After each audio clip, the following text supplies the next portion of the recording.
Fast food खाने से शरीर में क्या होता है। जो लोग फास्ट फूड, जंक फूड जैसे पिज्जा, बर्गर, चाउमीन और भी मैदे की बनी हुई चीजें खाते हैं, तब उनका बार बार फास्ट फूड, जंक फूड खाने का मन क्यों होता है। आज हम इस वीडियो में ये जानेंगे कि हमको बार बार फास्ट फूड खाने की क्रेविंग क्यों होने लगती है और इन जंक फूड को खाने से हमारी बॉडी में क्या होता है। तो चलिए वीडियो को शुरू करते हैं। तो सबसे पहले जानते हैं कि फास्ट फूड हमारी बॉडी में जाकर क्या करता है। जैसे ही पिज्जा, बर्गर, चाउमीन या मैदे से बनी हुई चीजें खाते हैं तो वो आपके मुंह से होकर आपके पेट में जाता है और पेट में जाकर ये काफी देर तक पड़ा रहता है, क्योंकि इसमें लाइव एंजाइम नहीं होते। इसके कारण ये लंबे समय तक पेट में पड़ा रहता है। ये जंक फूड बने होते हैं मैदे से। तो अब सबसे पहले ये जानते हैं कि मैदा बनता कैसे है। आटा और मैदा दोनों बनते तो गेहूं से ही हैं। गेहूं में 3 लेयर होती हैं। सबसे पहली लेयर को ब्रेन कहते हैं, मिडिल में होता है एंडोस्पर्म और सबसे लास्ट में होता है जर्म। तो इनमें जो सबसे पहली लेयर में होता है वो है फाइबर, विटामिन बी और मिनरल्स। ये आपकी बॉडी के लिए अच्छा होता है। अब बीच में आता है एंडोस्पर्म, जो आपकी बॉडी के लिए अच्छा नहीं होता। इसमें होता है स्टार्ची, कार्बोहाइड्रेट और लास्ट में होता है जर्म। पूरा न्यूट्रिशन से भरपूर होता है।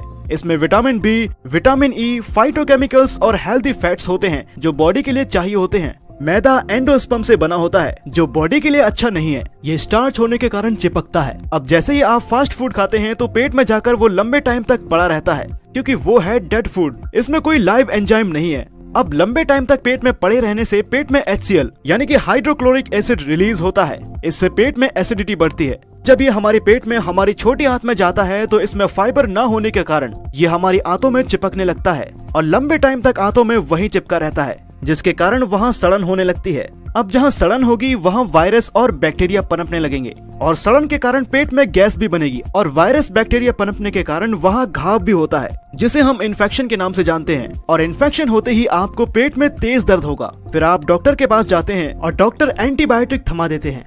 इसे आप चुपचाप ले लेते हैं और इससे आपको पेट दर्द से रिलीफ मिलने लगती है। इस एंटीबायोटिक से आप कैसे ठीक हो जाते हैं, कभी सोचा है? ये एंटीबायोटिक इतनी खतरनाक है कि आप इसके बारे में सोच भी नहीं सकते। इसके बारे में आगे बात करेंगे। फिलहाल ये जानते हैं कि हमको फास्ट फूड की क्रेविंग क्यों होती है, बार बार जंक फूड खाने का क्यों मन करता है। तो चलिए इसका साइंस भी जान लेते हैं। तो बात है सन 1908 की। 1908 में जापान में 2 सुजुकी ब्रदर्स एक फास्ट फूड रेस्टोरेंट चलाते हैं। वो दोनों सोचते हैं कि हमारे रेस्टोरेंट का प्रॉफिट कैसे बढ़े। तो वे रेस्टोरेंट में बैठने आए हुए ग्राहकों का बिहेवियर नोटिस किया करते थे। तो उन्होंने देखा कि जैसे ही ग्राहक का पेट भर जाता है वो और खाना ऑर्डर करना बंद कर देते हैं।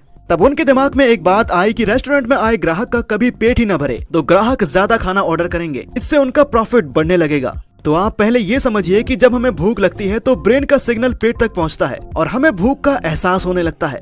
आप एक बार के लिए इमेजिन कर लीजिए कि आपके ब्रेन में ट्रैफिक सिग्नल की तरह लाइट है और जब ब्रेन देखता है कि बॉडी को एनर्जी की जरूरत है तो ग्रीन लाइट यानी कि स्टार्ट हार्मोन ग्रेलिन को ऑन कर देता है और हमें पेट में भूख का एहसास होने लगता है। तो खाना खाने के बाद जब ब्रेन देखता है कि खाया हुआ खाना पर्याप्त है तो वो ग्रीन सिग्नल को ऑफ करके रेड सिग्नल यानी कि स्टॉप हार्मोन लेप्टिन को ऑन कर देता है। तब आपको एहसास होता है कि अब और खाने की इच्छा या आवश्यकता नहीं है। तो सुजुकी ब्रदर्स कुछ साइंटिस्ट से मिले और बोला कि आप कुछ ऐसा कर दो कि जो भी हमारे रेस्टोरेंट में खाने के लिए आए तब उनका ग्रीन सिग्नल हमेशा के लिए ऑन रहे और रेड सिग्नल हमेशा के लिए ऑफ हो जाए, ताकि उनको खाना खाने के बाद भी भूख लगती रहे, जिससे वो खाना ऑर्डर करें और खाते रहें। तो साइंटिस्ट ने इनकी बात सुनने के बाद एक केमिकल को बनाया जिसका नाम है MSG यानी मोनोसोडियम ग्लूटामेट, और सुजुकी ब्रदर्स को समझाया कि बस ये अपने रेस्टोरेंट में खाने में मिला देना। MSG की यही खासियत है कि जैसे ही खाने से आपकी जीभ तक पहुंचता है तो जीभ से सीधे ब्रेन में ग्रीन सिग्नल यानी कि स्टार्ट हार्मोन ग्रेलिन को लगातार ऑन रहने पर मजबूर कर देता है और साथ ही रेड सिग्नल यानी कि स्टॉप हार्मोन लेप्टिन को भी डिस्ट्रॉय करने लगता है।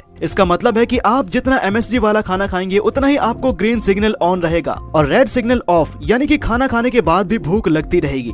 ऐसा लगातार कुछ सालों तक MSG मिले हुए फूड खाने से रेड सिग्नल यानी कि स्टॉप हार्मोन प्रक्रिया पूरी तरह से डैमेज हो जाती है और ऐसे बच्चे दिन भर खाना खाते ही रहते हैं और तब भी उनकी भूख नहीं मिटती। आपने कुछ ऐसे लोगों को देखा होगा कि जिनको खाना खाने के बाद ही तुरंत भूख लगने लगती है। ये जितने भी फास्ट फूड जैसे कि pizza, burger, chow mein, momos, French fries लगभग सभी में MSG होता है। MSG को आप मिट्टी में मिलाकर खाएंगे तो वो भी आपको टेस्टी लगेगा। अक्सर आपने देखा होगा कि जो जंक फूड मार्केट में मिलता है लाइक पिज्जा को आप अपने घर में बनाते हो तो रेस्टोरेंट वाला टेस्ट आपको नहीं आता। आपका बच्चा यही बोलेगा कि मम्मी आपके पिज्जा में वो स्वाद नहीं है जो रेस्टोरेंट के बने पिज्जा में है। ध्यान देने वाली बात यह है कि जो पिज्जा आपको रेस्टोरेंट में टेस्टी लगता है उसकी वजह है MSG यानी कि मोनोसोडियम ग्लूटामेट। इसको आप खुद भी ट्राई करके देख सकते हैं। मार्केट से आप MSG यानी कि मोनोसोडियम ग्लूटामेट खरीदिए, जिसे हिंदी में अजीनोमोटो कहते हैं। वो आप अपने खाने में मिलाकर खाइए, फिर आपको खुद ही पता चल जाएगा। MSG जीभ के जरिए ब्रेन अटैक करता है और MSG आपकी नाक के माध्यम से भी आपके ब्रेन को हिट करता है। आपने कभी ध्यान भी दिया होगा कि आप किसी भी फास्ट फूड रेस्टोरेंट या जंक फूड के ठेले से गुजरते हैं, तब आपको पिकोली सी स्मेल आती है और आपको एहसास होता है कि भूख लगी है, कुछ खा लिया जाए। और कभी कभी तो कुछ लोगों के मुंह में पानी तक आ जाता है। दरअसल ये MSG का कमाल है। MSG leads to many kind of lifestyle diseases like diabetes, cardiovascular diseases,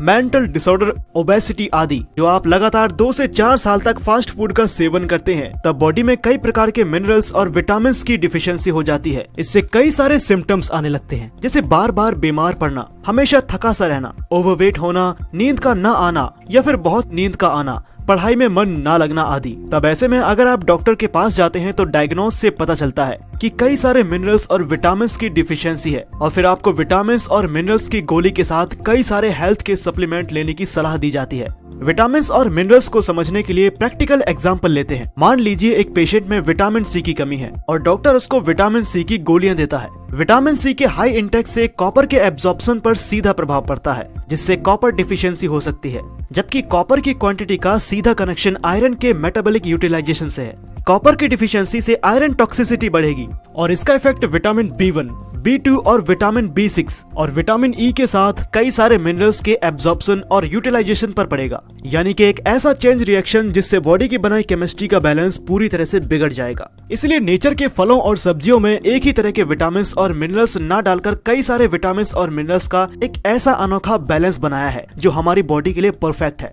conclusion ये निकलता है कि किसी भी विटामिन और मिनरल्स की डिफिशियंसी को पूरा करने के लिए अगर आप विटामिन और मिनरल्स की टैबलेट ना लेकर खूब सारा फल और सब्जी खाएं, तो उससे विटामिन और मिनरल्स का बैलेंस मेंटेन होता है। Required amount of vitamin body absorption कर लेगा। This is called the universal law of rebalancing. तो बात करते हैं एंटीबायोटिक के बारे में, जो डॉक्टर्स हमें बात बात पर थमा देते हैं। ध्यान से सुने, एंटीबायोटिक का मतलब क्या है। एंटीबायोटिक आपके बॉडी में जो मौजूद बैक्टीरिया होते हैं उनको मारता है। जैसे ही आपने एंटीबायोटिक ली और पेट में बैक्टीरिया मर गए, इन्होंने पेट के अंदर घाव किया था। वो तो सही है कि बैक्टीरिया मर गए, पर इसके साथ साथ हमारे बॉडी के अंदर मौजूद गुड बैक्टीरिया भी मर जाते हैं। बॉडी के अंदर गुड बैक्टीरिया और बैड बैक्टीरिया दोनों मौजूद होते हैं और हमारी बॉडी के हर सेल्स में 90% बैक्टीरिया होते हैं। मतलब हमारा पूरा शरीर ही बैक्टीरिया से बना है। एंटीबायोटिक मेडिसिन को ये तो पता नहीं है कि ये गुड बैक्टीरिया है या फिर बैड बैक्टीरिया। वो इसे आइडेंटिफाई नहीं करती है, वो तो दोनों बैक्टीरिया को खत्म करती है। बॉडी में सारा खेल बैक्टीरिया का ही है। आपको उस टाइम तो लगता होगा कि आप ठीक हो गए, पर एंटीबायोटिक लेने से आपको बहुत बुरे परिणाम धीरे धीरे देखने को मिलते हैं। इससे आपका डाइजेशन पूरी तरह से खराब होने लगता है, हमेशा पेट की समस्या सताएगी। अब आप बोलेंगे कि इसका सोल्यूशन क्या है, तो चिंता मत कीजिए, इसका सोल्यूशन हम आगे बताएंगे। पहले पूरा मैकेनिज्म जानते हैं। तो जैसा कि आपको बताया था कि फास्ट फूड मैदे से बनता है और उसमें कोई फाइबर नहीं होता है। अब ये फूड हमारी छोटी आंतों से होकर हमारी बड़ी आंतों में जाता है, वहाँ भी जाकर ये हमारी आंतों में चिपकने लगता है और लंबे समय तक ऐसा चलते रहने से ये आपकी बड़ी आंतों में बहुत ज्यादा चिपक जाता है, जिससे आपका पेट साफ नहीं होता है और उसे हम बोलते हैं कॉन्स्टिपेशन यानी कब्ज। अब ये रोज आंत में जाकर चिपकता रहेगा तो मोशन बाहर कैसे आएंगे, भले ही बाथरूम में घंटों तक बैठे कितना जोर लगाते रहें। इसके बाद धीरे धीरे आपको होने लगती है पाइल्स यानी बवासीर। बवासीर में सबसे पहले होती है खूनी बवासीर, क्योंकि आंतों में बहुत सारा मल चिपका हुआ होता है और वो भी बहुत दिनों से। तो धीरे धीरे वहाँ छोटी छोटी गांठें होने लगती हैं, जिससे जोर लगाने पर वहाँ से खून आने लगता है और व्यक्ति को इसमें बहुत दर्द होता है। पर इसके बाद भी अगर आप नहीं सुधरते हैं तो गांठें एनस के बाहर आ जाती हैं, जिससे व्यक्ति को बैठने पर भी तेज दर्द होता है, जिसके बाद फिर लोग ऑपरेशन करवाने जाते हैं। पर ऑपरेशन तो इसका हल नहीं है, वो तो टेम्परेरी है। रूट कॉज तो गया ही नहीं। रूट कॉज तो आप सभी को पता है, जो हमने अभी इस वीडियो में बताए हैं कि कैसे बार बार बिना फाइबर की चीजें खाने से और बार बार मैदा खाने से ये सब हुआ। तो जो लोग बवासीर का ऑपरेशन करवाते हैं उनको ये समझाना है कि कैसे ये जीभ का स्वाद आपको किस बुरे हाल तक ले जाता है। तो आपको सब कुछ समझ में आ गया होगा। तो अब वापस से बात करते हैं एंटीबायोटिक के सोल्यूशन के बारे में। शरीर में 2 टाइप के बैक्टीरिया हैं, अच्छे और बुरे। इसे एक एग्जांपल से समझते हैं। आप हमारे गुड बैक्टीरिया को हमारी आर्मी समझ लीजिए और बैड बैक्टीरिया को आतंकवादी समझ लीजिए। तो आपको कुछ नहीं करना है, बस आपको गुड बैक्टीरिया की फौज बढ़ानी है। जैसे ही शरीर के अंदर गुड बैक्टीरिया बढ़ने लगेंगे तो शरीर के गुड बैक्टीरिया बैड बैक्टीरिया को बड़े ही आसानी से मारकर शरीर के बाहर कर देंगे। तो आपको बैड बैक्टीरिया को नहीं मारना है। बस आप गुड बैक्टीरिया को बढ़ाइए, वो अपने आप इनको मारकर शरीर के बाहर कर देंगे। तो आप गुड बैक्टीरिया की फौज कैसे बढ़ाओगे? गुड बैक्टीरिया का भोजन है लाइव एंजाइम और फाइबर वाले फूड, और बैड बैक्टीरिया का भोजन डेड फूड, यानी जिसमें लाइव व्यंजन नहीं है, मतलब अनहेल्दी फूड। तो आप जिस फूड को ज्यादा खाओगे उसी की संख्या बढ़ेगी। अब आप जैसे ही लाइव एंजाइम वाला फूड खाना शुरू करोगे तो लाइव एंजाइम फूड यानी फल और सब्जियां जो डाइट हमें नेचर से मिलती है, उसके खाने से गुड बैक्टीरिया बढ़ेंगे और साथ ही आप अनहेल्दी फूड खाना बंद कर दोगे तो बैड बैक्टीरिया को उनका खाना नहीं मिलेगा, जिससे वो धीरे धीरे बॉडी से खत्म होने लगेंगे। और जैसे फल और सब्जियां खाना शुरू करोगे तो उनमें फाइबर की मात्रा भी ज्यादा होती है, तो ये आपके पेट और आंतों को क्लीन करते हुए आपकी बॉडी से बाहर आएंगे, क्योंकि फाइबर क्लीनरी का काम करता है। जैसे हम घर में पोछा लगाते हैं वैसे ही फाइबर भी एक तरीके से अपने अंदर एक पोछा लगाता है। तो आप इन फास्ट फूड को कभी कभी खा सकते हैं, पर ये याद रहे कि इसे खाने के बाद आप रोजाना डबल क्वांटिटी में फल और सब्जियां खाएं। इससे होगा ये कि जो आपने कभी कभी अनहेल्दी फूड खाया है तो फाइबर उसको अंदर से क्लीन कर देगा, और जो लोग रोजाना अनहेल्दी फूड खाते हैं उनको आदत पड़ चुकी है। तो आप लोगों से रिक्वेस्ट है कि आप ये बुरी आदत छोड़ दीजिए, नहीं तो बाद में सारी उम्र हॉस्पिटल के चक्कर लगाते रहोगे। तो उम्मीद करते हैं कि आपको सब कुछ समझ में आ गया होगा। अगर आपको इस वीडियो से थोड़ी सी भी हेल्प मिली तो वीडियो को लाइक करें और चैनल को सब्सक्राइब करके बेल आइकन को दबाना ना भूलें। तब तक आप अपना ख्याल रखिएगा। हम फिर मिलेंगे आपसे ऐसी ही और भी समस्याओं के समाधान के साथ।